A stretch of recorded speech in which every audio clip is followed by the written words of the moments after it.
Ammonia free அப்படிங்கிறது எல்லாருக்குமே தெரியும். கேட்டால் எல்லாருமே சொல்லுவாங்க நான் அமோனியா ஃப்ரீ டை தான் யூஸ் பண்ணுறேன். அமோனியா ஃப்ரீயை விட க்ரூமிங் அப்படிங்கும்போது நீங்கள் சொன்ன மாதிரி அந்த கியூட்டிக்கல்ல வந்து கரெக்டாக தே வாண்ட் டு இது இங்கே நேல்ஸ் பண்ணுறோம், வீட்டில் போய் பாத்திரம் நம்ம தான் வாஷ் பண்ணுறோம், we have to do all the household ஷோஸ். ஸோ அந்த டைமில் வந்து ஒரு வாட்டர் கான்டாக்டோ இல்லை ஒரு டிட்டர்ஜென்ட்டோ உள்ளே போச்சுன்னு வைங்களேன், அந்த தண்ணி அந்த கேப் மூலயமா. ஏன்னா அந்த ஃப்ரேக்ரன்ஸ் வந்து ஒன்று டாபிக்லாம் போடும்போது இரிட்டேட் பண்ணும், நம்ம ஸ்மெல் பண்ணும்போதும்.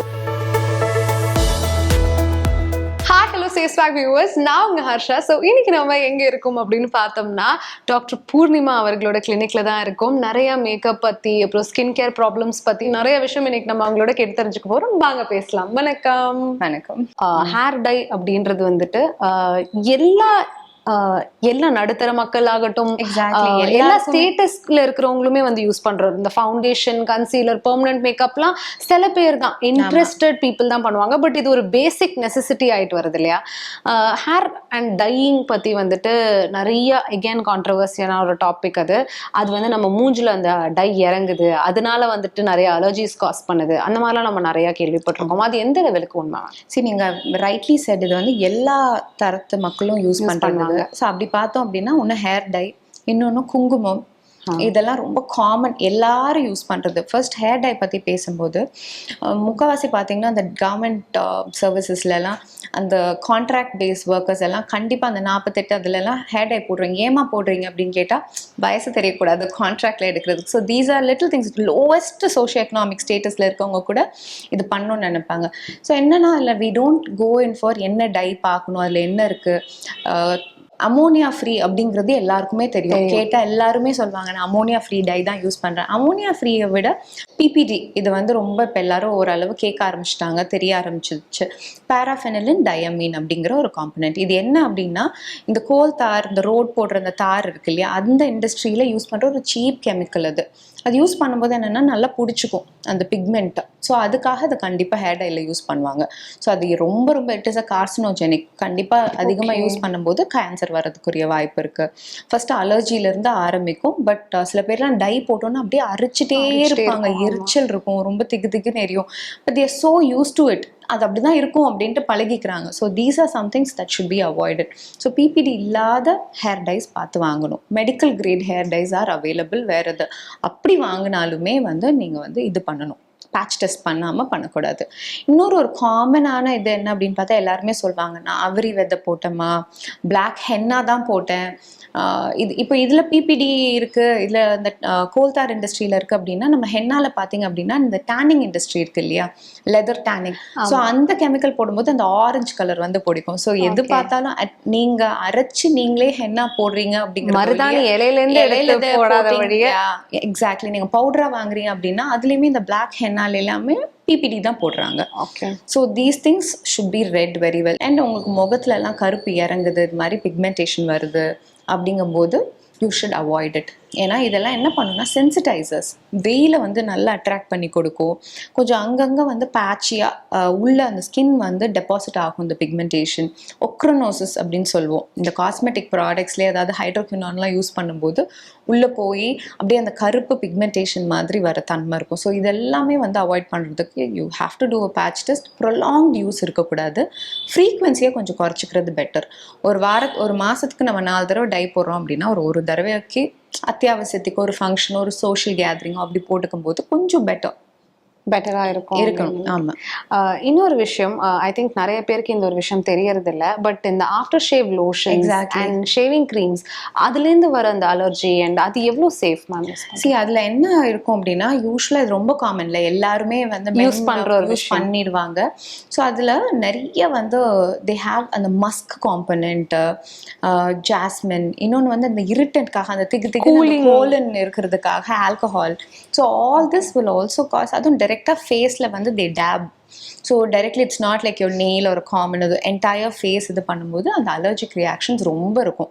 So it is better to avoid. ஒரு ஆன்டிசெப்டிக் க்ரீம்ஸ் மாதிரி யூஸ் பண்ணிக்கிறது, ஒரு மியூபிரோசன் பேஸ்ட் க்ரீம். அதாவது ஏதாவது கட்ஸ் இருந்தது அப்படின்னா யூஸ்வலாக அதுக்கு தான் யூஸ் பண்ணுவாங்க. ஏதாவது கட்ஸ் இருந்தது அந்த இடத்துல அப்படின்னா அதை அப்ளை பண்ணிக்கிறது மச் மோர் சேஃபர். தென் இந்த மாதிரி ஷேவிங், ஆமா ஆஃப்டர் ஷேவ் அந்த மாதிரி ரொம்ப ஹை ஃப்ரேக்ரண்டா, அதாவது அப்படியே நல்ல சுவாசத்திலே வந்து, ஏன்னா அந்த ஃப்ரேக்ரன்ஸ் வந்து ஒன்று டாபிக்லாம் போடும்போது இரிட்டேட் பண்ணும், நம்ம ஸ்மெல் பண்ணும்போதும் நம்ம நேசல் பாத்வேலையும் இரிட்டேட் பண்ணும். ஸோ எல்லா விதத்துலேயுமே வந்து அலர்ஜி காஸ் பண்ணக்கூடிய தன்மை உள்ளது. So that is something that we have to avoid. கண்டிப்பா மேம். இந்த மேக்கப் அண்ட் இந்த க்ரூமிங் இண்டஸ்ட்ரியில இப்போ ரொம்ப ட்ரெண்ட்ல போயிட்டு இருக்கிறது நெயில்ஸ். ஆமா. அண்ட் நெயில் ஆர்டிஸ்டன்ஸ் பார்த்தீங்கன்னா நிறைய பேர் வந்துட்டாங்க. அண்ட் ரொம்ப எக்ஸ்பென்சிவான ஒரு க்ரூமிங் இதுவாகவும் அது மாறிட்டு வருது. மேக்கப்க்கு ஈக்குவலா இப்போ எல்லா பிரைட்ஸ்லேருந்து எல்லாருமே நெயில்ஸ் பண்ண ஆரம்பிச்சிட்டாங்க. ஸோ நெயில்ஸ் அப்படின்ற போது அவங்க வந்து டைரக்டா மேலே மட்டும் வந்து ஒரு நெயில் பாலிஷ் போட்டு விடுறது இல்லையா, அவங்க அதை ஸ்க்ரேப் பண்ணி எடுத்து அதில் நிறைய கட்ஸ் அண்ட் ப்ளீடிங் எல்லாமே ஆகுது. நெயில் ஹெல்த்தை பற்றி ஃபுல்லாக தெரியாதவங்க நிறைய பேர் பண்ணுறாங்க. ஸோ இது நம்ம எந்தெந்த விஷயம்லாம் ரொம்ப பார்த்து இருந்துக்கணும்? நீங்கள் சொன்ன மாதிரி இந்த gel nails are a big trend. ஏன்னா ரொம்ப நாள் இருக்கு போட்டோன்னா அந்த சிப் ஆஃப் ஆகிற தன்மை இருக்க மாட்டேங்குது. And we are all working, we all need that elegant nails, அப்படியே நீட்டாக இருக்கணும், க்ரூம்டாக இருக்கணும் அப்படின்ட்டு. ஸோ க்ரூமிங் அப்படிங்கும்போது நீங்கள் சொன்ன மாதிரி அந்த கியூட்டிக்கல்லை வந்து கரெக்டாக தே வாண்ட் டு இது. ஸோ அந்த வெளியே எடுத்துட்டு இருக்க அந்த பிசுறு, அந்த கியூட்டிக்கல் அது எல்லாத்தையுமே எடுத்துருவாங்க, இல்லை புஷ் ஆஃப் பண்ணிடுவாங்க. ஸோ இந்த கியூட்டிக்கல் தான் வந்து பயங்கர பாதுகாப்பு, அது ஒரு கேட்வே மாதிரி. அதையே இப்படி குத்தி குத்தி குத்தி ஒரு இது பண்ணிட்டாங்கன்னு வைங்களேன். ஸோ நம்ம வீட்டில் போயிட்டு இங்கே நேல்ஸ் பண்ணுறோம், வீட்டில் போய் பாத்திரம் நம்ம தான் வாஷ் பண்ணுறோம், we have to do all the household ஷோஸ். ஸோ அந்த டைமில் வந்து ஒரு வாட்டர் கான்டாக்டோ இல்லை ஒரு டிட்டர்ஜென்ட்டோ உள்ளே போச்சுன்னு வைங்களேன், அந்த தண்ணி அந்த கேப் மூலயமா ஒரு இன்ஃபெக்ஷன் காஸ் பண்ணும். அந்த நெகை சுற்றி அதெல்லாமே வர ஆரம்பிக்கும். புளி கரைக்கிறோம், வீட்டில் போய் குக் பண்ணுறோம், பூண்டு இது பண்ணுறோம், these are all allergic contact தான். ஸோ இந்த கியூட்டிக்கலோட ப்ரொடெக்ஷனே என்ன அப்படின்னா, இந்த நெயில் பெட்குள்ளே வந்து எதுவும் போகாமல் இருக்கிறதுக்கு தான் வந்து நம்மள அப்படியே இது இருக்கு. அதை ஒரு க்ரூமிங்கிற பேரில் வந்து we shouldn't destroy. That is one thing that you should note.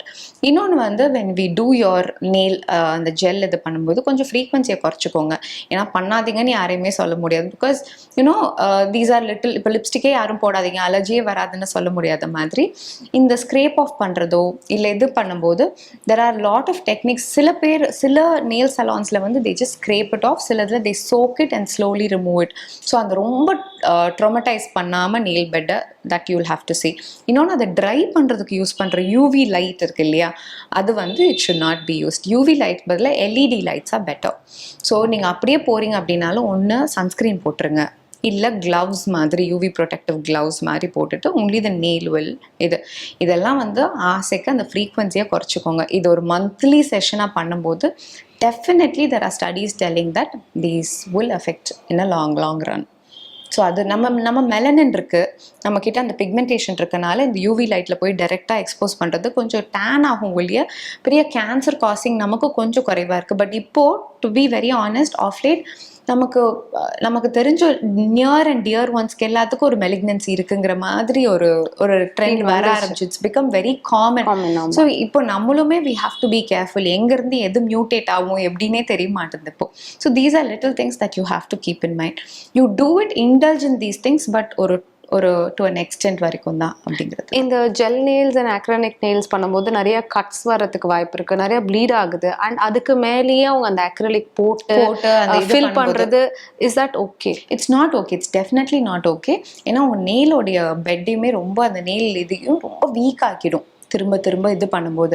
see if it is your wedding or if it is a important occasion of your life, so அந்த டைமில் நீங்கள் ஒரு தடவை போடணும்னு நினைக்கிறீங்க, that is okay. but every month if you're going to have a acrylic extension and you're going to groom and have long nails, that's absolutely not okay. அதுதான் சொல்லிட்டு இருக்கேன். but if you're doing a nail அதாவது ஒரு normal gel nail போட்டு if you're getting it done அப்படின்னாலுமே see every month நீங்கள் பண்ணுறதை விட, I mean every week நீங்கள் மாற்றுறதை விட ஒரு 2 months once if you're going to go get it changed and done and இவ்வளோ ப்ரிகாஷன் இது பண்ணிக்கிறீங்க அப்படின்னா it is still okay. Okay, thank you so much. Thanks a lot. Thank you so much.